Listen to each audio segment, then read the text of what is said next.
A'udzu billahi minasyaitonir rajim. Bismillahirrahmanirrahim. Assalamualaikum warahmatullahi wabarakatuh. Alhamdulillahi rabbil alamin. Alhamdulillahilladzi arsala rasulahu bil huda wa dinil haqq liyudhhirahu 'alad dini kullih. Wa kafa billahi syahida. Asyhadu an la ilaha illallah wahdahu la syarikalah. Wa ashhadu anna Muhammadan abduhu wa rasuluh la nabiyya ba'd. Allahumma salli wa sallim wa barik ala hadha an-nabiyil karim. Allahumma salli ala Muhammad wa ala ali Muhammad fil alamin innaka Hamidum Majid.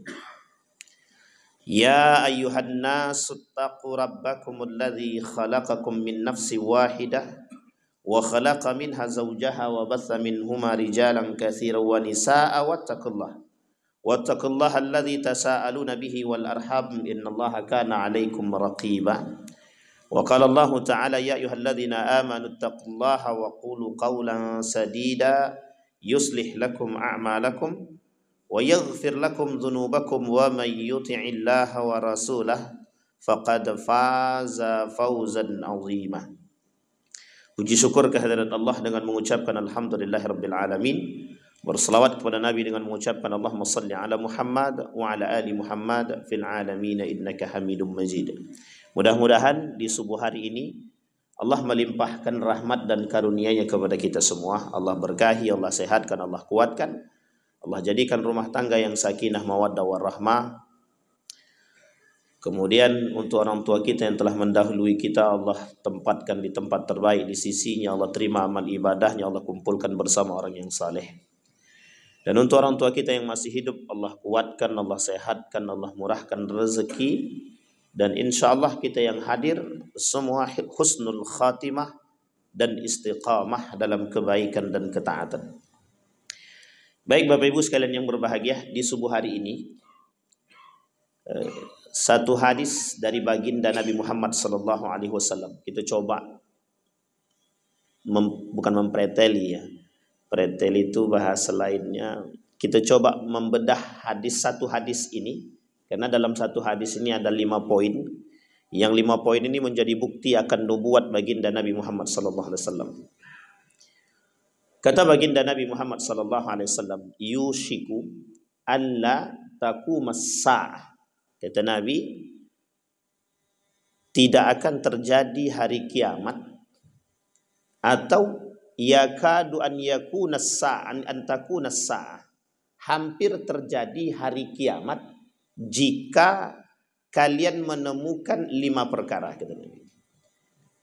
Kata Nabi, kiamat itu akan terjadi kalau sudah nampak tanda awalnya 5 perkara. Di dalam hadis yang lain, Nabi bilang kiamat itu akan datang setelah 10 tanda kiamat besar. Tapi sebelum 10 tanda kiamat besar itu ada banyak tanda-tanda, kata Imam Abi Daud, Sunan Ibnu Majah, Ad-Darimi, Ad-Dailami.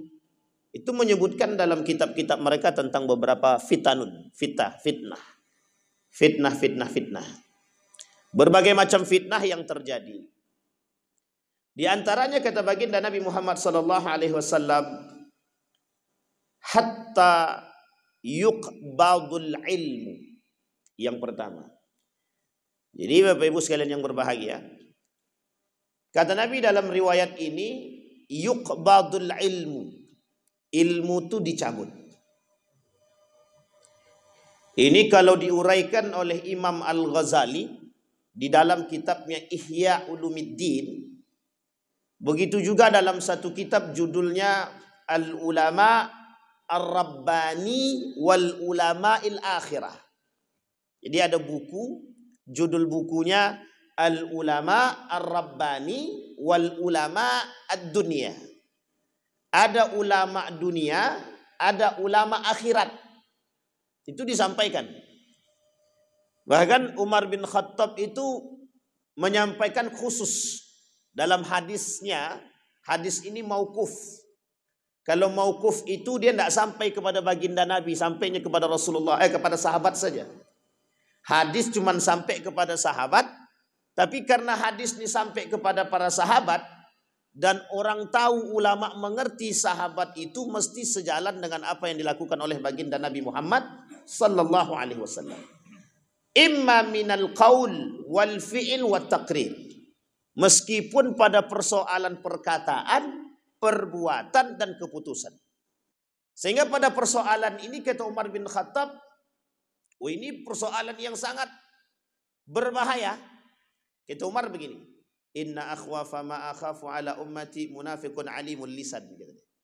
Kata Umar bin Khattab, yang paling aku khawatirkan daripada umat Nabi Muhammad nih, dan ini menukil dari hadis Nabi.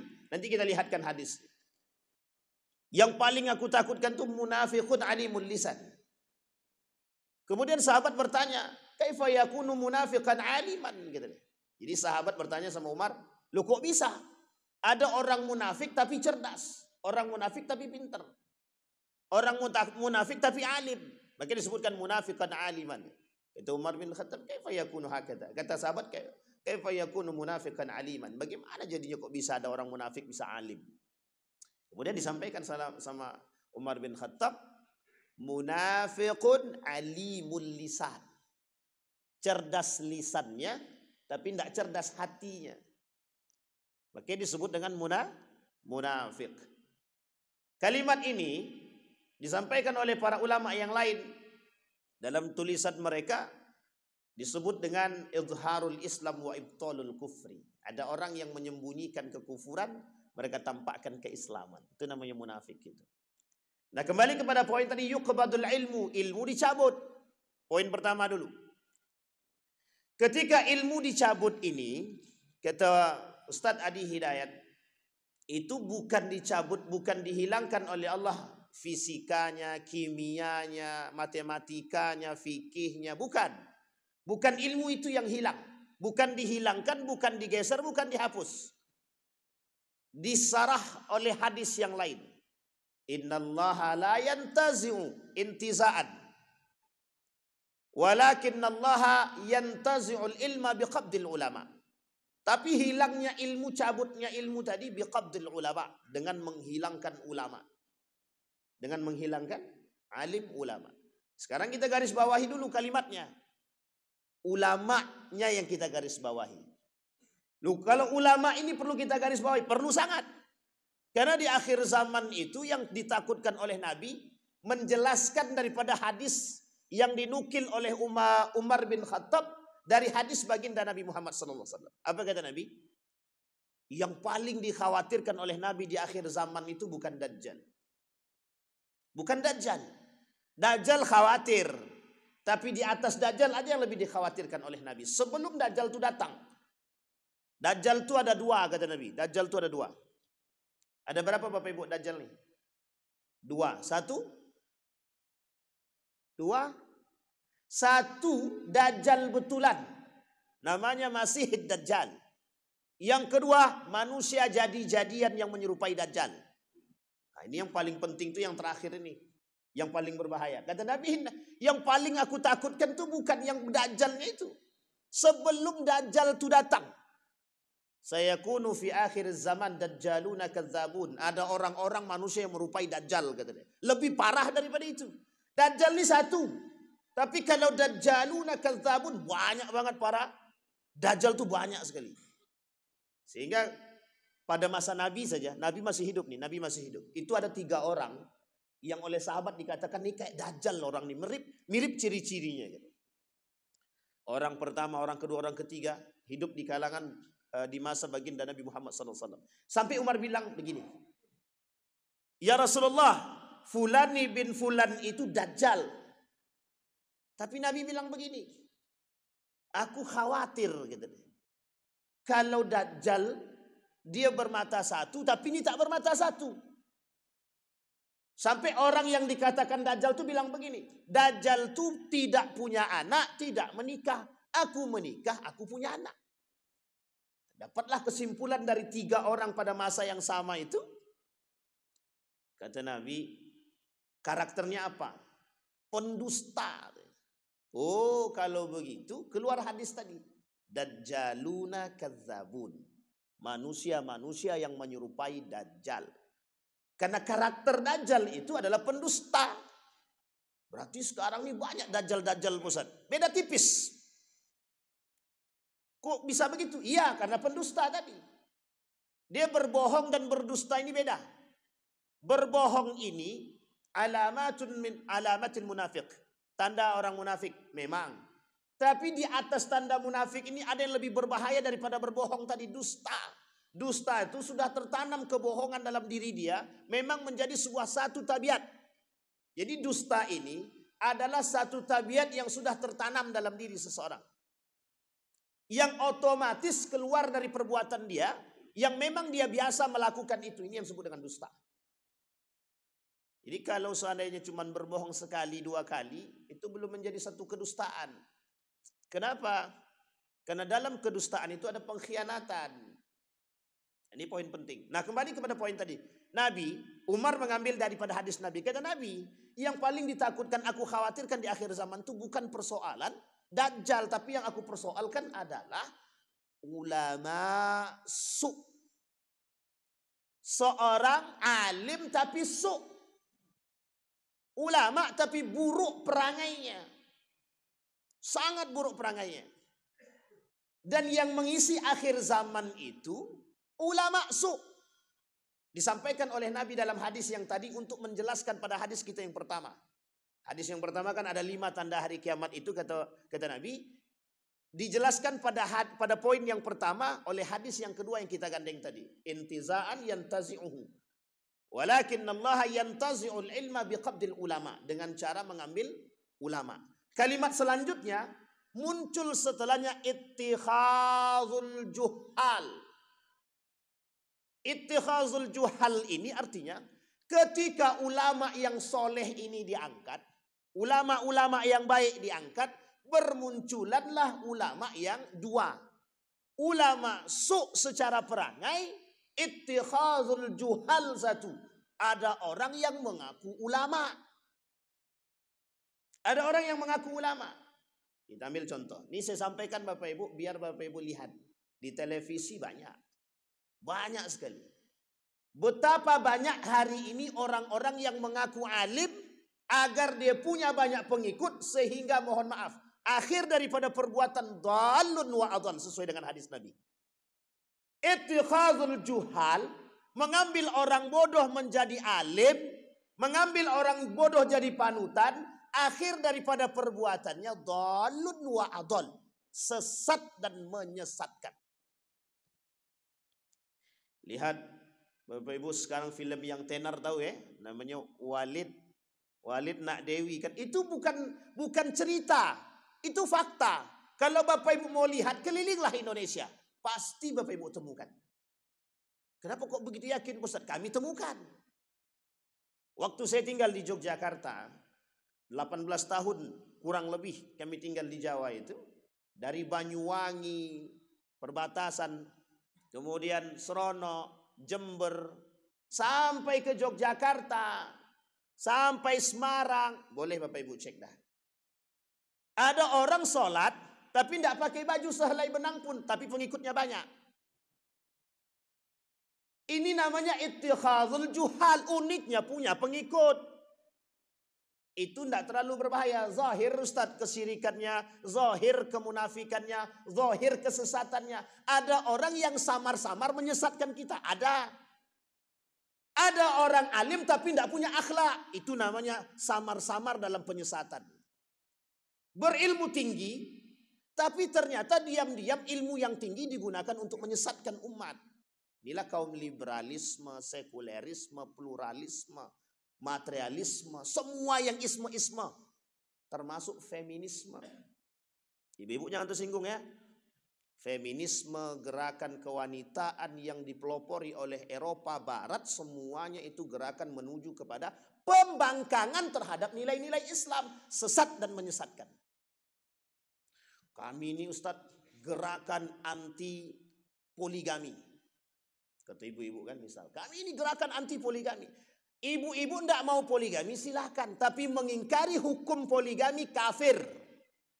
Itu dia. Yang digiring kemana?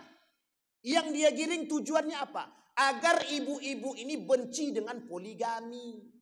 Kalau benci terhadap poligami ada dua kemungkinan. Kalau tidak suka masih aman. Tapi kalau benci dengan poligami dan hukumnya kafir, tersamarkan kekafirannya. Coba bayangkan. Ini bermula dari mana? Ittikhadzul juhal. Maka ulama jadi terbagi dua. Ada yang disebut dengan ulama rabbani, ada ulama yang disebut dengan ulama su.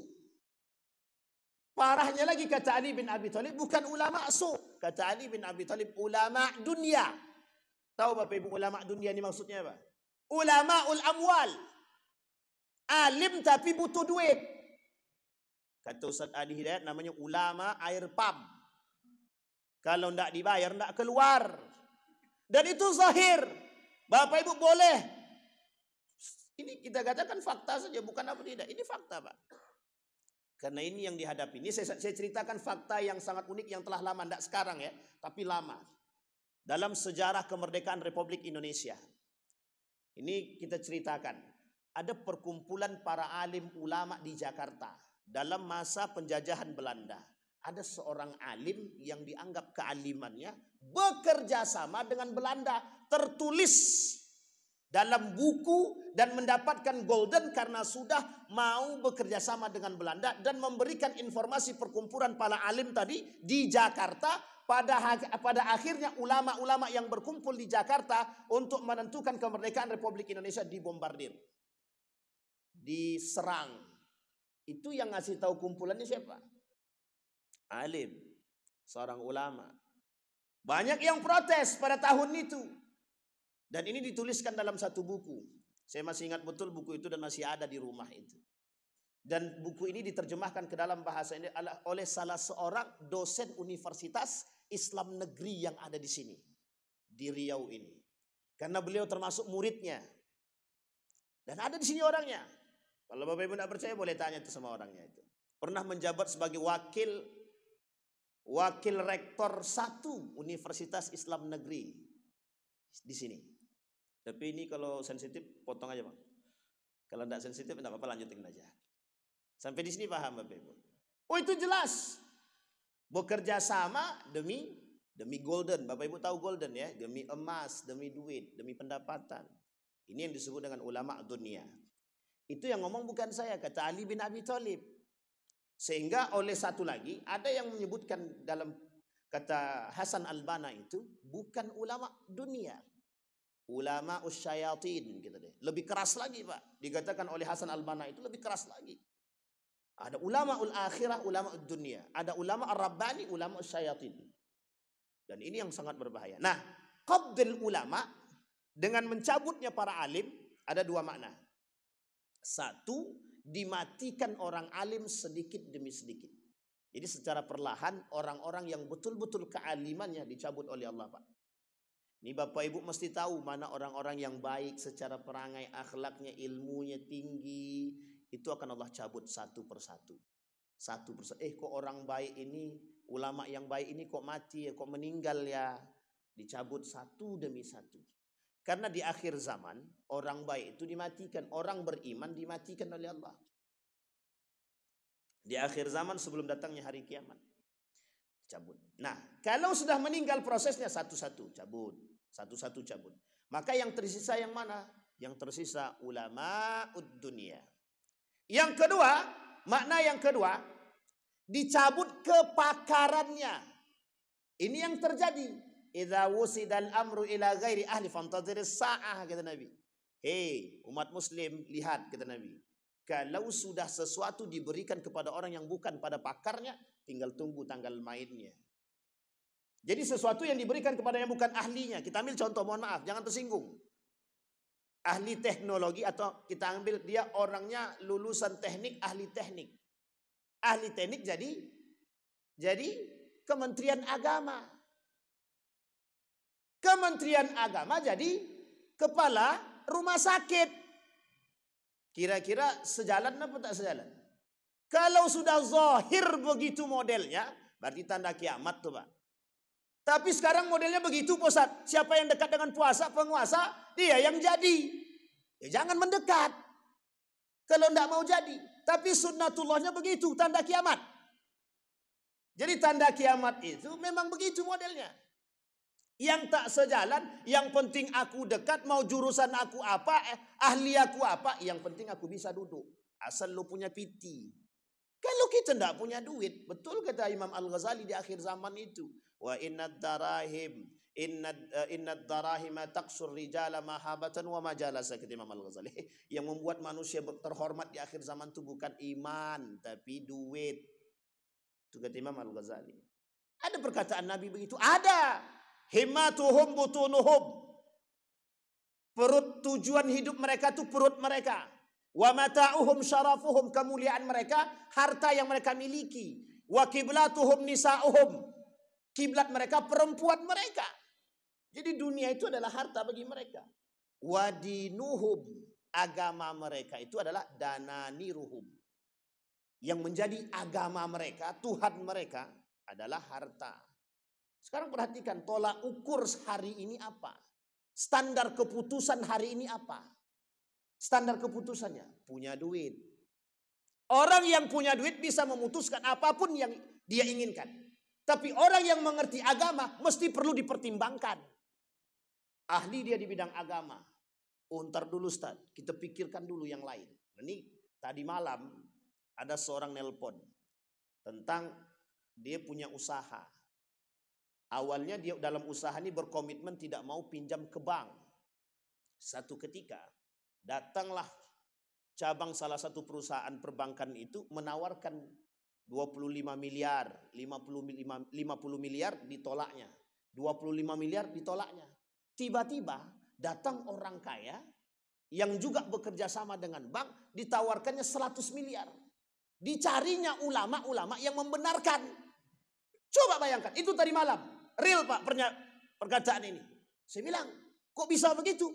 Iya Ustaz, kami sudah komitmen nggak mau pinjam bank. Tapi ternyata komisaris kami, karena ada kedekatan dengan seorang yang kaya, yang punya uang, sampai dia ragu carinya ustadz yang bisa, ulama, yang bisa memfatwakan yang benar. Kata dia. Membolehkan. Astagfirullahaladzim. Nah, ini real Pak, tadi malam. Sampai jam 9 malam beliau nelpon. Hanya pengen, saya bilang, kalau sudah komitmen selesai. Komitmen kan selesai. 25 miliar ditolak, 50 miliar ditolak, 100 miliar. Ragu Pak. Sama. Persoalan itu yang hari ini terjadi. Ini cerita nyata. Karena bapak saya waktu itu yang di Mekah. Ada seorang datang kepada salah seorang alim ketika itu. Yang terkenal pokoknya di Indonesia ini. Terkenal kealimannya. Datang tuh Pak. Bawa uang 1 triliun. Disampaikan kepada orang alim tadi. Yang bawa uang ini tadi datang ke Mekah itu cuma untuk menemui beliau dan mengatakan tidak usah ikut campur dalam urusan kenegaraan. Tinggalkan. 1 triliun Pak dibawanya. Dalam 1 koper. Dan itu diceritakan langsung sama bapak saya. Kebetulan beliau sedang sowan ke situ dengan beberapa jamaah yang lain. Dan banyak yang datang. Tapi tidak boleh masuk, tidak boleh bawa HP dan sebagainya. Saya bilang, ini perbandingan Pak. Jadi akhir zaman itu, kalau tidak kuat iman dan akidahnya, kita tinggal goyang Pak. Begini model kita sekarang. Kita mau ikut ke kanan atau ke kiri. Persoalannya sederhana. Apa persoalannya? Qabdul ulama. Ilmu yang diangkat. Yuqbadul ilmu. Ilmu yang dicabut. Yang tersisa apa? Hasil cabutan ilmu tadi apa yang tersisa? Ittikhadul juhal. Yang tersisa orang-orang yang bodoh. Orang bodoh ini kata Imam Syafi'i, kata Imam Al-Ghazali terbagi lagi. 1, orang bodoh beneran. Dia yang gak mengerti ilmu sama sekali. Dan dia sadar akan kebodohan dia. Yang berbahaya itu Pak, dia tak sadar kalau diri dia bodoh. Uniknya perkataan kebodohan dia dipakai orang.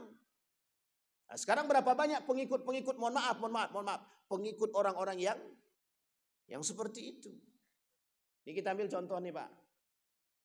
Ada kajian, pakai joget-jogetan, pakai biduan. Ada orang alimnya di situ. Sementara biduannya itu mohon maaf. Enggak pakai sempurna, pakai rok pendek, baju sempit, tapi uniknya ulamanya di situ dan menyaksikan. Dan ini Bapak Ibu bukan persoalannya, ini yang disampaikan Nabi di akhir zaman. Kata Nabi dalam hadisnya ada. Tidak akan terjadi hari kiamat, kata Nabi, sampai kalian akan melihat musik dihalalkan, biduan-biduan muncul, kata Nabi. Dalam kitabnya Syekh Hasim Al-As'ari, Risalah Ahlus Sunnah wal Jamaah, dikarang oleh beliau, dinukil dari kalimat hadis baginda Nabi Muhammad SAW. Coba bayangkan tuh. Masa iya kajian digandeng dengan, kalau bukan karena ittikhadul juhal. Uniknya, yang paling berbahaya, ada orang yang mengaku pintar. Ini yang paling berbahaya. Inilah yang disematkan oleh Nabi dalam hadisnya. Yang paling ditakutkan oleh Nabi bukan Dajjal, tapi yang ditakutkan oleh Nabi adalah orang yang pura-pura alim hanya untuk mendapatkan jamaah. Dan unik, pengikutnya banyak. Itu dia yang kedua. Pemahamannya bi ittikhadul ulama, ittikhadul juhal, kemudian bi qabdil ulama. Pemahaman yang ketiga, ketika ilmu dicabut dengan mematikan para alim yang pertama, yang kedua kepakaran dicabut, yang ketiga yang disebutkan oleh Nabi tadi, tersebarnya kebodohan di antara umat, dan kebodohan itu disebabkan karena munculnya orang-orang yang mengaku cerdas dan pintar. Kemudian kata Nabi dalam riwayat yang lain, ada alat yang membuat itu tersebar. Ada alat yang membuat itu tersebar. Yataqarabuz zaman wa yataqarabul aswaq. Kata Nabi, kenapa orang-orang yang bodoh-bodoh tadi bisa tersebar, bisa banyak pengikutnya, orasinya bagus. Kata Nabi, di akhir zaman itu qalilul fuqaha wa kasratul khutaba. Kathirul khutaba wa qalilul fuqaha.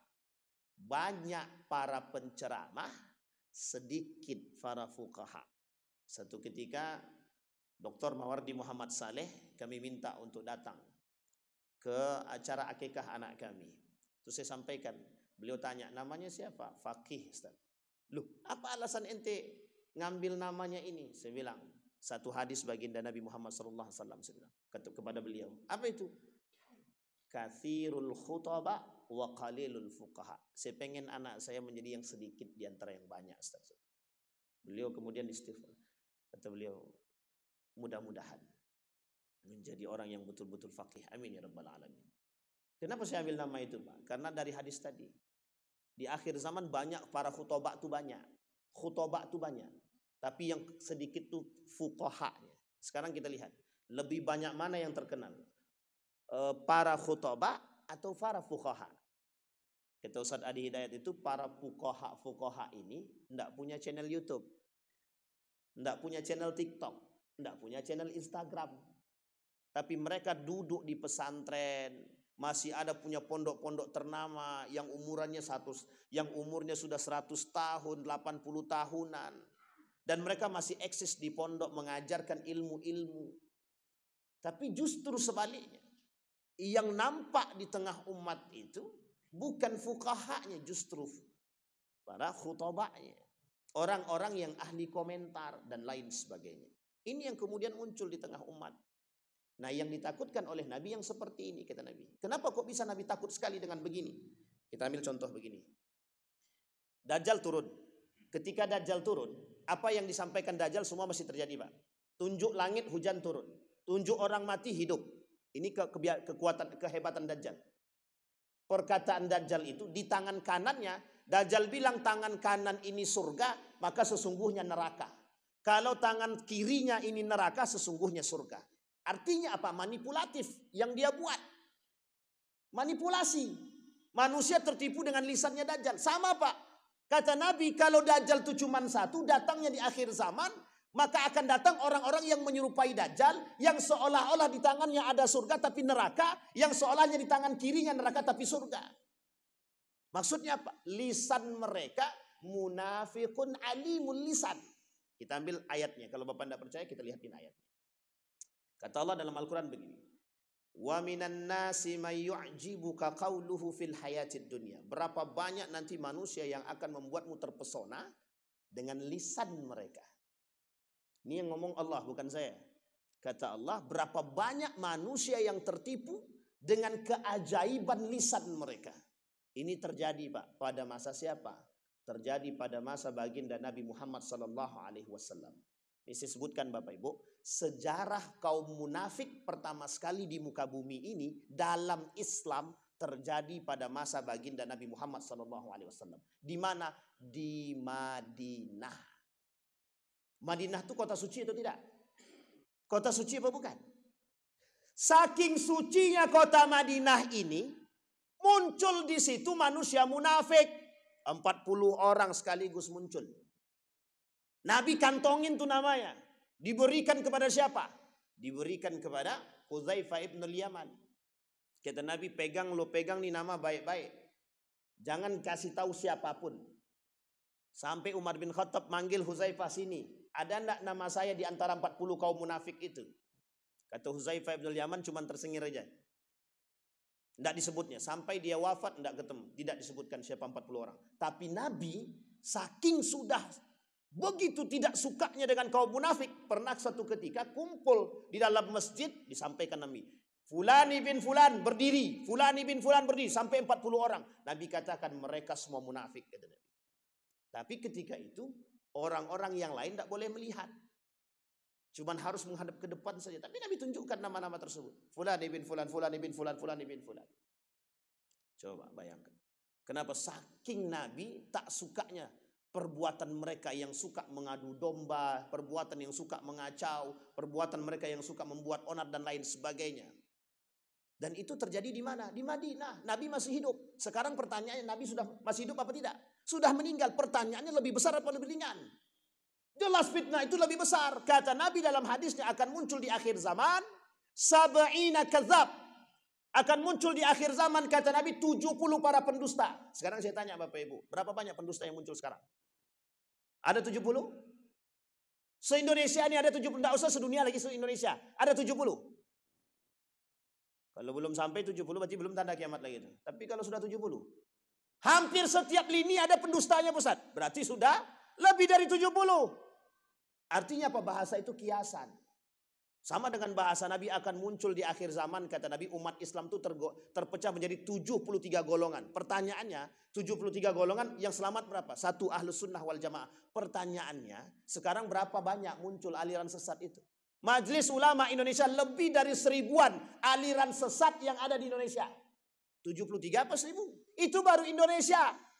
Mirza Ghulam Ahmad, di mana tuh? Di mana Bang? India. Masih banyak, masih Pak. Walid, sesat tuh Pak. Yang di Bengkalis, kalam pengajian, boleh menyentuh istri orang, boleh mencium istri orang. Tapi pengajian tuh Pak. Katanya apa? Yang punya, yang mursyidnya ini sudah alim soleh. Jadi kami bebas Pak. Mau melakukan apapun. La ilaha illallah. Kalau gitu mau juga kita daftar jadi mursyidnya itu Pak. Na'udzubillah ya summa. Yang pertama, qabdul ulama.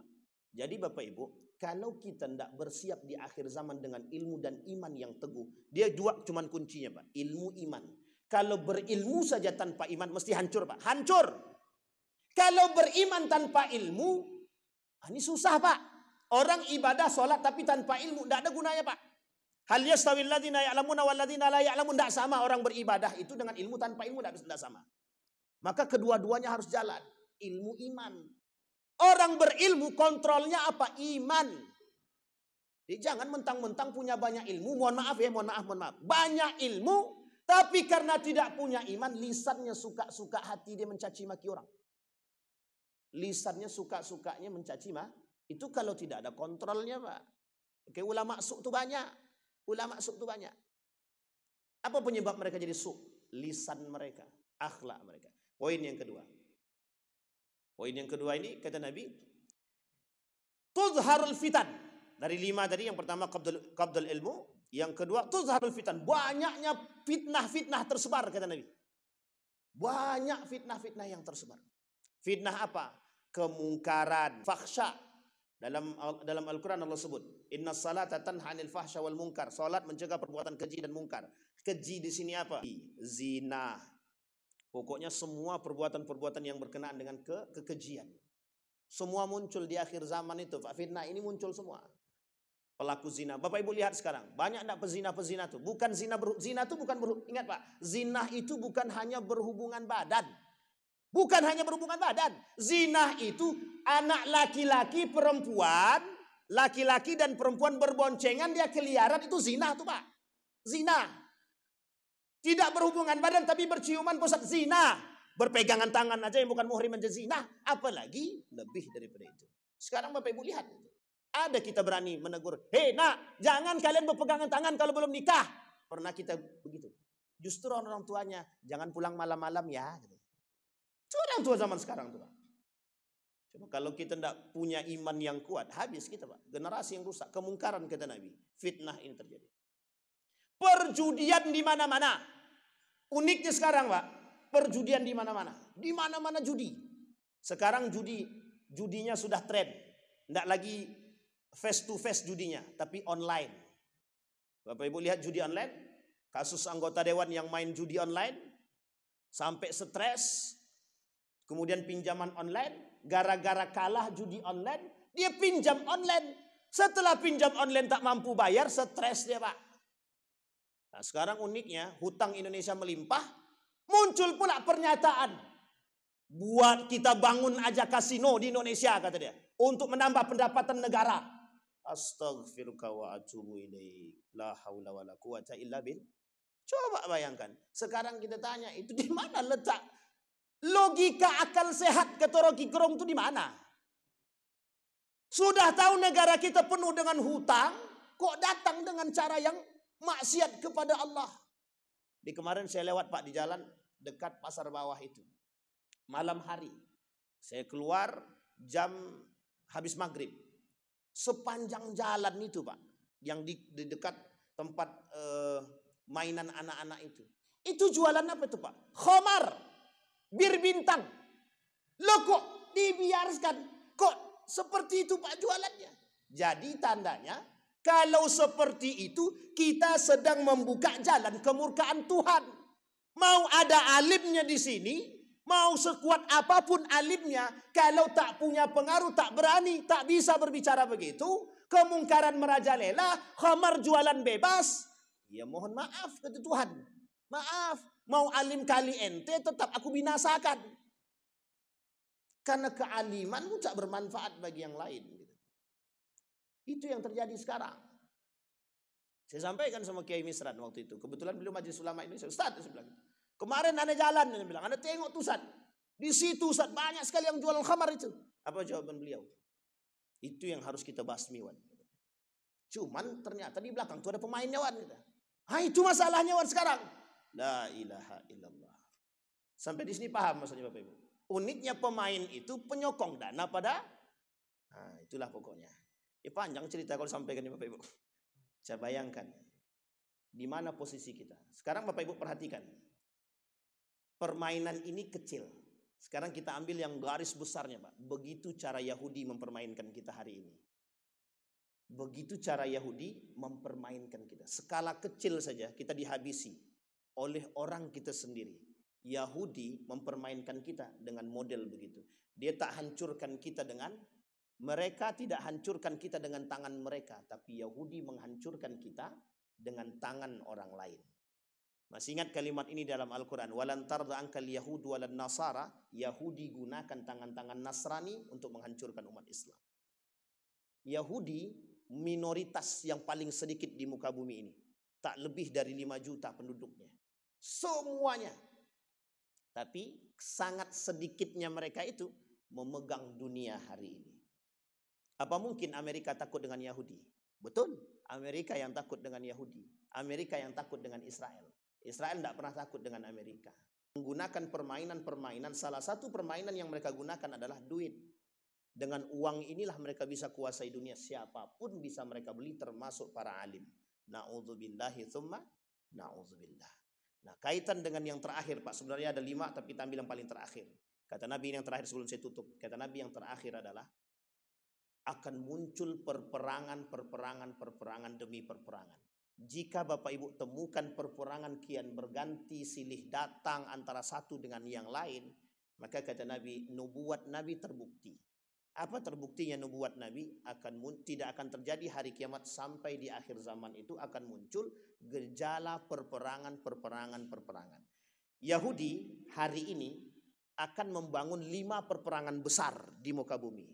Satu di antaranya yang sudah dia pernah buat antara India dan Pakistan. Dan Bapak Ibu perlu paham, ini bukan persoalan politik saja, tapi di balik itu semuanya satu saja, perang agama. Itu semuanya perangnya perang agama. Dan inilah permainan Yahudi menggunakan tangan yang lain untuk menghancurkan kita semua. Itu bukan perangan politik antara Pakistan dengan India, bukan perang politik, Pak. Itu cuma tutupan saja. Oh, dalam bahasa orang politik begitu saja. Iya, kurang mendalam dia itu. Lihat asasnya. Semuanya perang agama. Yahudi, Israel, Palestina itu bukan perebutan tanah, bukan agama. Di dunia ini yang ingin dikuasai oleh Yahudi satu saja, Abrahamic religion, agama nenek moyang dia yang disebut dengan Abraham.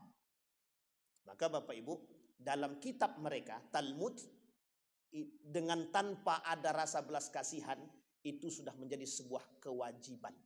Jadi kalau mereka justru berdosa, kalau mereka berpahala. Jadi kalau badan berputus-putus itu mereka bahagia. Mereka bahagia. Satu ketika seorang pemuda datang kepada rahib asli Yahudi. Dia tanya kepada rahibnya mereka, bagaimana pendapatmu tentang orang-orang Yahudi, militer-militer Israel ini yang membunuh Palestina? Apa jawabannya? Jawabannya sederhana, wajib bagi mereka, kami bahagia. Coba bayangkan. Jadi kalau sekarang Bapak Ibu tidak mau ikut andil dalam urusan Palestina, berarti Bapak Ibu tidak beriman. Kenapa kok berani begitu, Ustaz? Iya, karena kata Syekh Atiyah Sakar, orang yang tidak peduli dengan kasusnya Palestina, la yu'min, tidak beriman. Kata Syekh Atiyah Sakar. Saya mengikuti perkataan itu. Kenapa saya katakan saya mengikuti perkataan itu? Karena sejatinya perang antara Yahudi dengan mukmin ini, dengan Palestina itu bukan perang politik, tapi perang agama yang bumbunya adalah politik. Bayangkan, kita ambil contoh sederhana saja. Di balik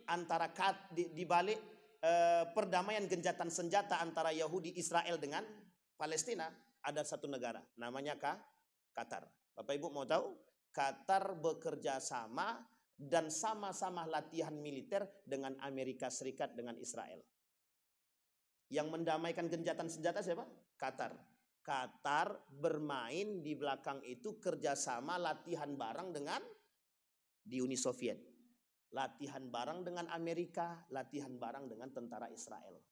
Sakit enggak kayak kita, Pak? Sakit enggak kita? Kita sudah dibumbui dengan keinginan tertentu. Kita ambil contoh lagi sekarang. Suriah dengan Amerika Serikat. Bapak Ibu lihat ya jabat tangan. Tahu Bapak Ibu permintaannya Donald Trump apa? Suriah harus kerjasama lagi dengan Israel. Apa jawaban Presiden Suriah? Tidak mau. Kalau tidak mau, kami tidak mau mencabut bloknya, blok ekonomi. Apa kata pemerintah Saudi? Kami akan berinvestasi di situ. Kapan? 200 miliar US dollar akan kami investasikan dari Saudi untuk Amerika Serikat. Terbentuk dalam satu perjanjian namanya agreement, Abraham Agreement. Perjanjian Abraham. Perjanjian Abraham itu, Pak, bukan perjanjian politik. Di balik itu, Pak, yang mereka inginkan membangun agama Abraham. Makanya nanti, Pak, semua orang Yahudi itu akan balik ke Israel. Semua orang Yahudi di muka bumi ini itu akan berhijrah ke Israel. Dan orang beriman dari golongan orang Muslim akan berhijrah ke Palestina. Disitulah terjadi yang disebut dengan perang Malhamatul Kubra. Perang antara orang Yahudi dengan orang beriman. Selesai perang Malhamatul Kubra, tidak ada perperangan apapun kecuali kita akan menyambut datangnya hari kiamat. Insya Allah Bapak Ibu tidak akan bertemu dengan hari kiamat. Karena seburuk-buruknya kaum, kata Nabi, yang bertemu dengan hari kiamat. Mudah-mudahan ada manfaat. Ada pertanyaan Bapak Ibu? Tidak ada, insya Allah. Ada pertanyaan Bapak Ibu? Ini tidak tahu nih apa yang mau ditanyakan, kan begitu. Ya begitulah kondisinya. Mudah-mudahan kalau tidak ada yang bertanya, kita berdoa kepada Allah. Semoga apa yang kita sampaikan di subuh hari ini Allah ridai, Allah berkahi, Allah jadikan kita orang-orang yang istiqamah dalam kebaikan dan ketaatan kepadanya. Tujuan akhir zaman, ayat hadis-hadis akhir zaman ini, kata Nabi, kata para ulama, bukan untuk melihat semakin dekat waktunya, bukan menentukan waktunya, tapi di mana Anda memposisikan diri, sekuat apa iman Anda di akhir zaman sampai Anda harus siap Karena orang di akhir zaman itu, kata Nabi, harus kuat iman, kuat akidah, kalau tidak goyang. Makanya pengibaratannya seperti memegang bara api, seperti telur di atas ujung tanduk, kena tiup angin sedikit jatuh sama. Orang yang beriman, berakidah di akhir zaman berjalan di atas paku pelan-pelan, pelan-pelan, pelan-pelan. Kalau ndak langsung tertusuk kakinya, Pak, terjerumus. Nah, mudah-mudahan kita semua termasuk orang-orang yang istiqamah. A'udzubillahi minasyaitonirrajim. Bismillahirrahmanirrahim. Alhamdulillahirabbil alamin. Hamdas syakirin, hamdan na'imin, hamdan yuwafi ni'amahu wa yukafi'u mazidah. Ya Rabbana lakal hamdu kama yanbaghi li jalali wajhikal karim wa 'azimi sultanik. Allahumma salli ala Muhammad wa ala ali Muhammad fil alamin innaka Hamidum Majid ya hayyun ya qayyum ya fattah ya alim ya aziz ya ghaffar ya rabbal alamin. Allahumma faqihna fid din wa 'allimna ta'wil. Allahumma ighfir lana dhunubana wa dhunuba walidina warhamhuma kama rabbayana shighara.